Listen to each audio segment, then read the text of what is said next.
Zdravo svima, danas pravimo jedan zanimljiv ručak koji se brzo pravi i jako je egzotičan i interesantan. U pitanju je pečenica sa suvim voćem. Ja imam ovdje nekih 800 grama pečenice. Također imam oko 400 ml supe. Ono što sam uradila je, samo sam uzela 400 ml vode i ubacila jednu kokošiju kocku. Znači treba nam bistra supa kocka. Također nam treba oko 150 grama mešanog suvog voća, kombinacija kajsije, šljive i smokve ja ovdje imam. Ukoliko nađete kajsiju, šljivu i krušku također možete da stavite. Znači ono što nađete u prodavnici, 3 vrste bi bilo dobro.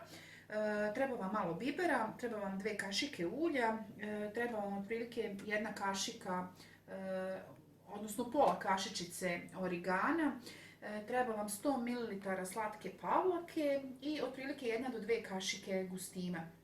Prvo što ćemo da uradimo, da iseckamo suvo voće i razmekšamo ga u toploj supi. A stavit ćemo na ringlu jednu tavu gdje ćemo da ubacimo ulje i ugrejemo da bi meso ispržili sa svih strana na vrelom ulju. Vi možete meso fino da iseckate i pobiberite. Pa možemo početi.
Smo prokržili sa svih strana na par minuta, a sada ćemo dodamo supu sa suvim voćem u ovo meso da se krčka.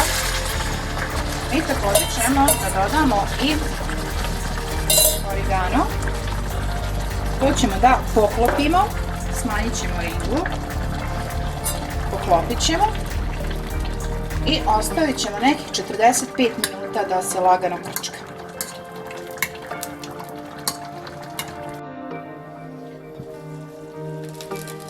Kao što vidite, ovo se baš onako fino iskrčkalo. Sada ćemo meso da izvadimo iz šerpe. Svo meso ćemo da odvojimo sa strane. A ovaj saft, savršeno izgleda, sa voćem dodat ćemo slatku pavlaku i gustin da se to zgusne.